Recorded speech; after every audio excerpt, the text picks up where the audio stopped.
Por tu salud llega a ustedes gracias a Especialidades Quirúrgicas La Colina, Agua Los Alpes. Amigos de Public Magazine, bienvenidos a otra edición de Por tu Salud. Soy José Francisco Carvajal y pongo a su disposición nuestras redes sociales, @PublicInsight, @PublicMagazine y @SoyCarvajalJosé, Carvajal con B de Venezuela. Hoy hablaremos, sobre ese tema que ha estado a finales de 2024 y sigue estando en 2025, pues tendencia. ¿Qué se hizo Lindsay Lohan? ¿Cómo logró retomar la frescura de su rostro? Bueno, parte de esos procedimientos los vamos a poder conocer el día de hoy. Para ello, nos encontramos en Especialidades Quirúrgicas La Colina con la doctora Marisabel Quintero, quien es cirujano plástico reconstructivo y maxilofacial. Gracias por recibirnos, doctora. Encantada, como siempre. Doctora, quisiera que, empezáramos hablando un poco sobre el rejuvenecimiento facial. Okay. Me gustaría saber, por ejemplo, cuáles son esas áreas de nuestro rostro que pueden ser quizás las más afectadas por el paso del tiempo. Bueno, depende de la edad y el estilo de vida que haya tenido la persona, la genética y, por supuesto, la etnia, es decir, el color de la piel, que es lo que nosotros conocemos como fototipo. Si la persona tiene una piel muy blanca y se expone mucho a los rayos solares y hay fotoenvejecimiento, obviamente los signos de envejecimiento van a ser más marcados que en aquella persona que tiene una piel menos blanca, pero además se cuida de los rayos del sol. Entonces es multifactorial y el envejecimiento es algo que va a ocurrir y que sigue su progresión, eso no va a parar nunca. Existen muchos procedimientos que pueden ser quirúrgicos y no quirúrgicos para mejorar la apariencia del envejecimiento. ¿Cómo comienza uno desde que tiene 20, 25 años? A prevenir esos signos de envejecimiento con estilos de vida saludable. Protegerse del sol es lo primero, eso lo vas a oír y lo vas a oír siempre. Protector solar, evitar exposición prolongada al sol, evitar las fluctuaciones en el peso, que eso es otro punto importante, tomar algunos suplementos como por ejemplo vitamina C, complejo B, para mantener esas células activas y por supuesto darse unos cariñitos con lo que es el skincare diario que debe tener cualquiera, no importa el sexo. Lavarse la cara antes de dormir, colocarse un humectante y al despertar también hacer esas cosas. Bueno, a medida que va progresando en edad existen algunos tratamientos, el de punta y el que todos conocen es la toxina botulínica, que es conocido, que ya se le puede decir Botox, aunque hay una marca, pero es conocido como Botox. Y los muy famosos estimuladores de colágeno, así como el ácido hialurónico, que serían los inyectables.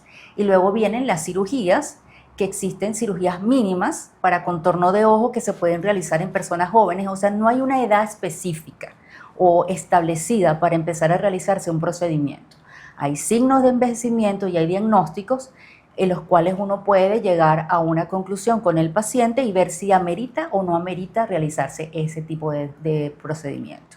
Vemos entonces que hay procedimientos que son mínimamente invasivos para lograr lo que vendría siendo el rejuvenecimiento facial y otros que ameritan, ¿no?, de la visita de ese paciente al quirófano. Correcto. Y también podemos ver que de alguna forma u otra, pues el paciente es el que va a determinar, en qué momento los signos de la edad que pueden ser notorios en ese paciente van a determinar cuándo es necesario que acuda a consulta para someterse a cualquiera de estos procedimientos, ¿no? Así es.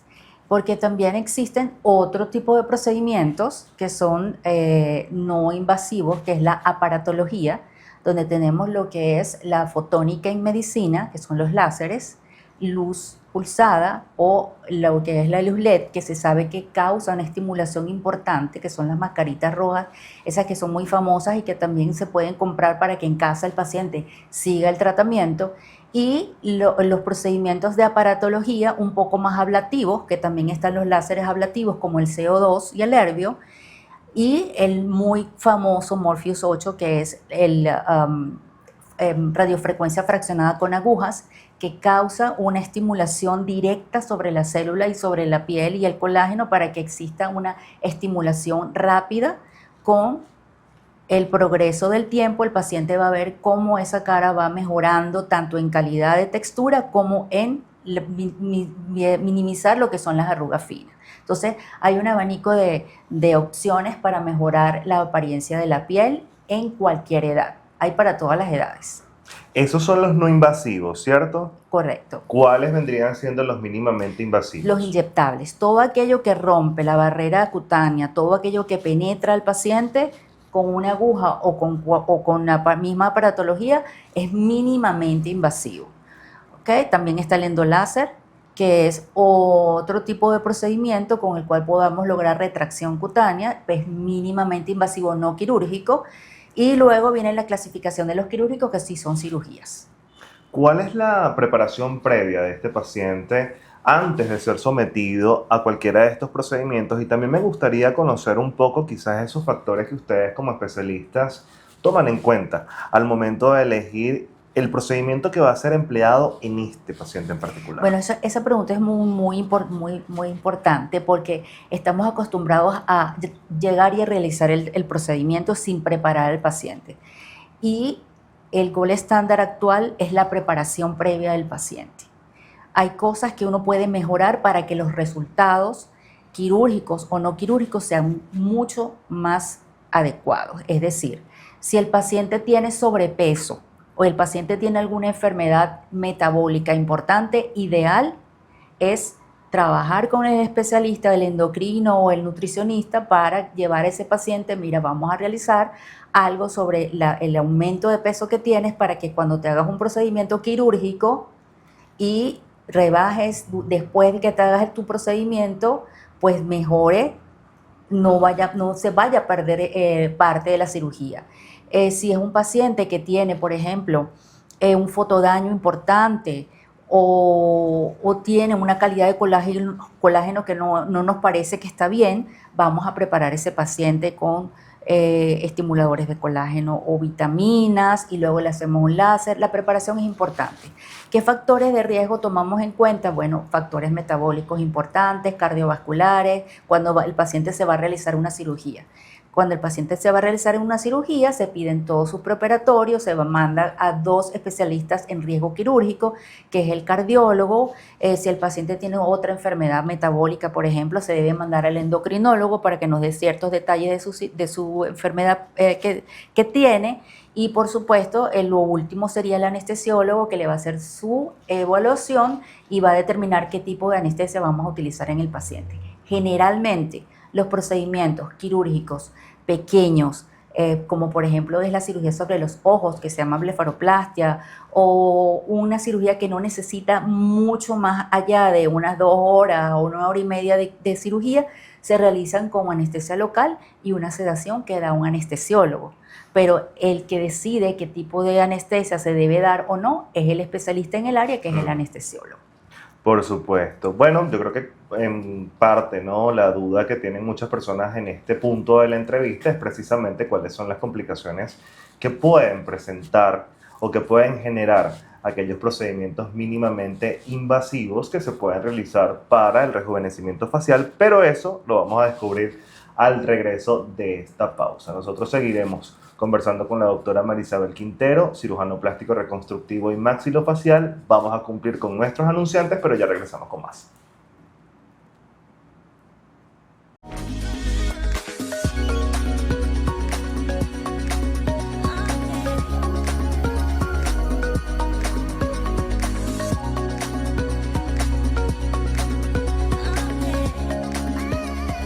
Especialidades Quirúrgicas La Colina. Belleza con distinción y elegancia. Agua Los Alpes. Hidrátate con entusiasmo. Once Rosa. Estilo, comodidad y funcionalidad.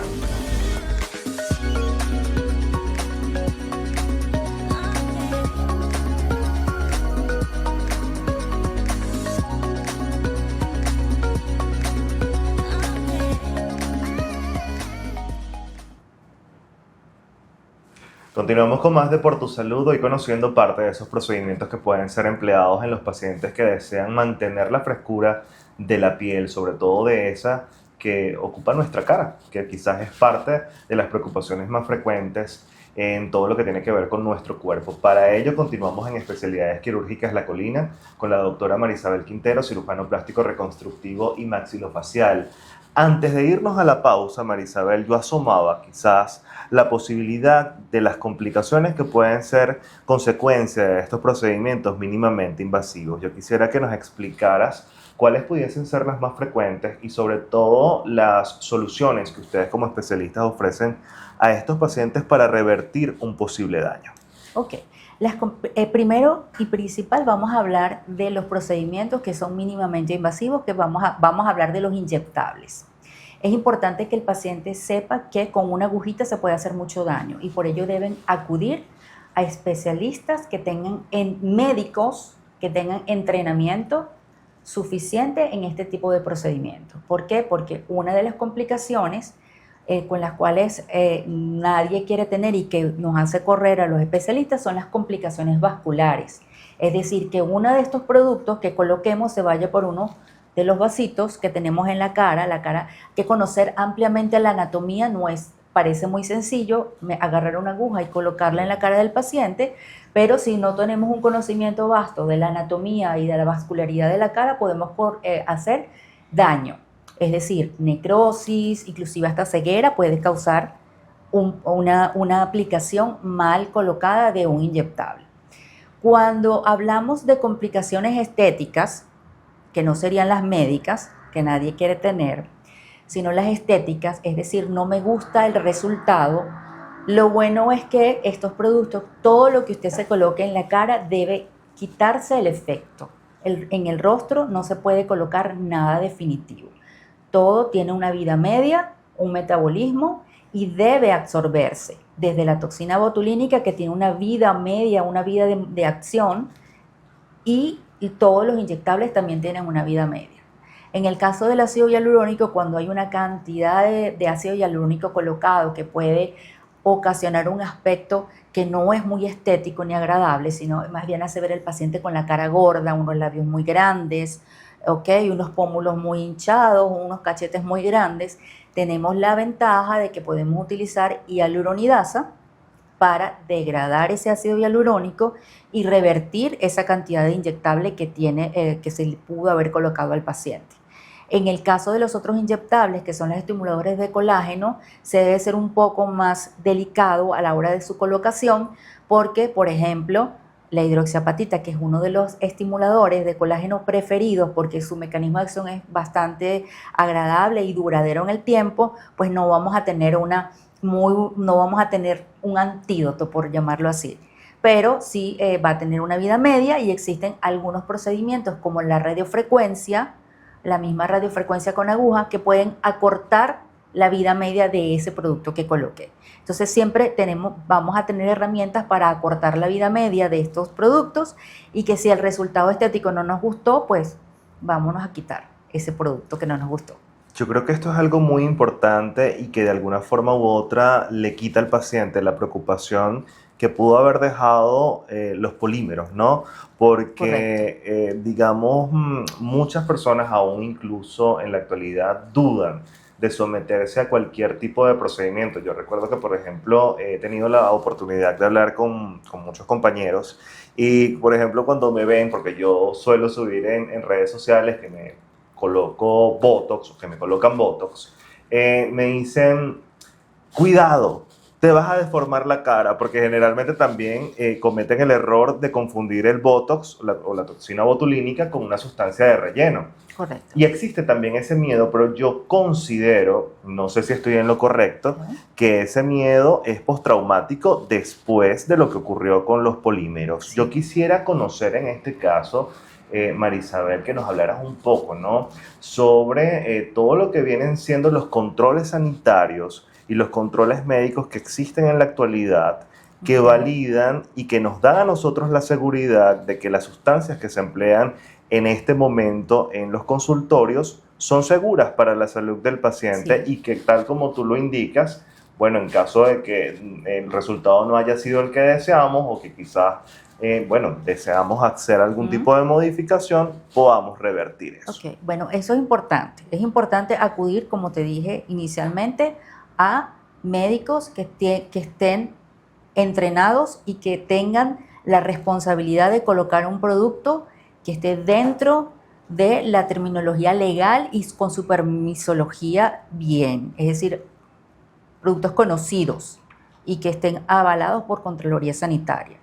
Y también productos conocidos internacionalmente, en donde existe ya un background, un tiempo de colocación más amplio del que tenemos aquí en Venezuela. Recuerda que aquí hubo una prohibición de inyectables de todo tipo y no fue como hasta el 2021-22 que se empezó a dar permiso para empezar a colocar ese tipo de inyectables, específicamente ácido hialurónico, porque había sido catalogado también dentro de los biopolímeros.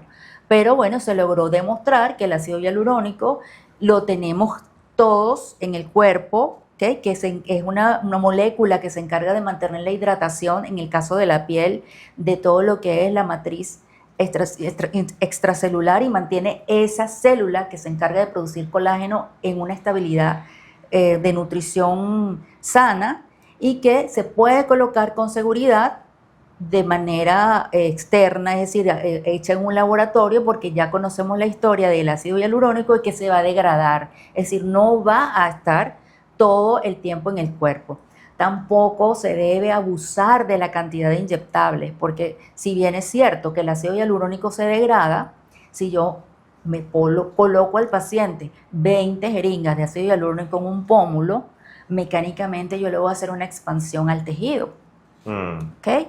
No se va a ver, no va a ser bonito el resultado, y voy a estirar un poco la piel de esa persona. Cuando ese ácido hialurónico se quite, va a quedar algo de flacidez. ¿Por qué? Porque mecánicamente yo hice una expansión o una volumetría exagerada que no va ni estéticamente ni con la mecánica de la piel del paciente. No sé si me entiendes la idea. O sea, todo se puede realizar bajo una medida o un estándar de seguridad. Hay Claro, un límite en la cantidad yo de... diría que, bueno, haciendo una comparación, ¿no?, entre lo que es la toxina botulínica y el ácido hialurónico, ambas deben ser colocadas, por supuesto, por un especialista, Por supuesto. pero digamos que la toxina botulínica vendría siendo mucho menos invasiva, ¿no?, a nivel de cambios anatómicos o físicos en el paciente. Bueno, sí, la toxina botulínica es un medicamento. Okay. Y no solamente es utilizada en el campo de la estética o de la cirugía plástica, sino que muchos especialistas utilizan la toxina botulínica, para lograr efecto dentro de su especialidad. ¿Okay? Por ejemplo, los fisiatras lo utilizan para la espasticidad, para las extremidades rígidas, etc.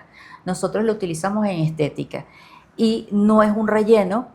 En ese campo tienes razón, no te voy a expander, se va a quitar el efecto, pero sí vamos a lograr cambios agradables, porque vamos a prevenir las líneas, las arrugas.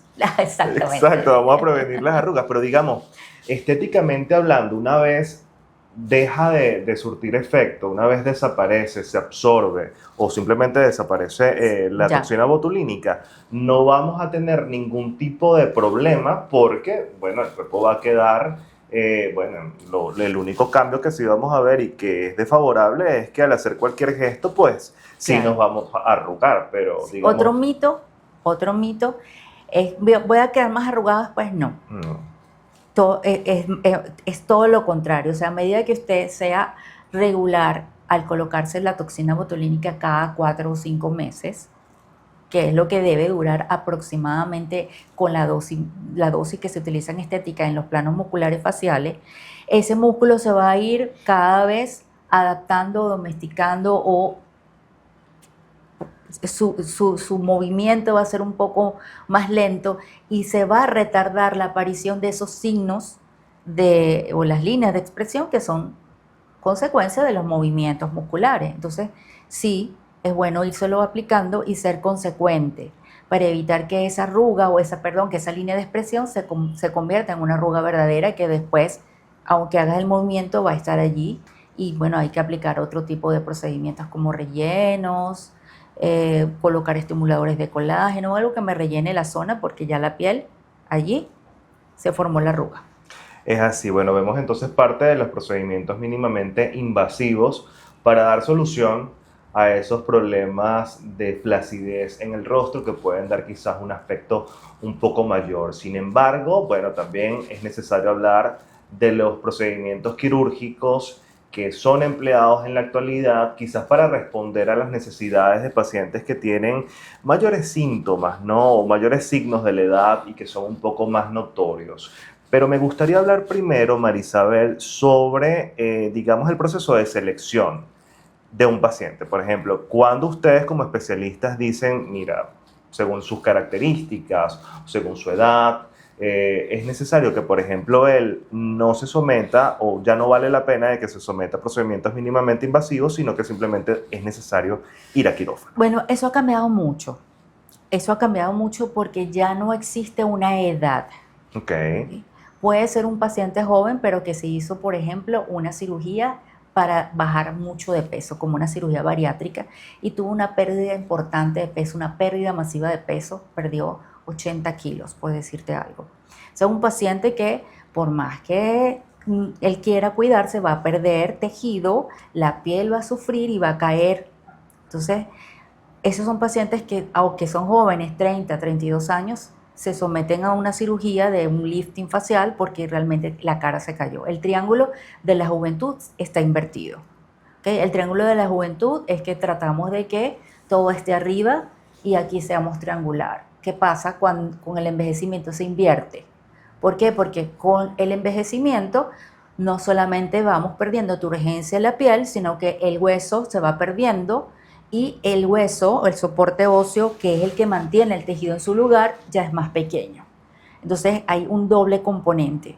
El componente óseo se va perdiendo y el tejido ya no tiene la misma capacidad de absorción hídrica, el fibroblasto, el colágeno va envejeciendo y bueno, es el proceso natural de envejecimiento. Entonces al invertirse ese triángulo de juventud, es donde tenemos toda la cara aquí abajo, y tienes una pérdida masiva de peso, obviamente va a ser mucho más evidente.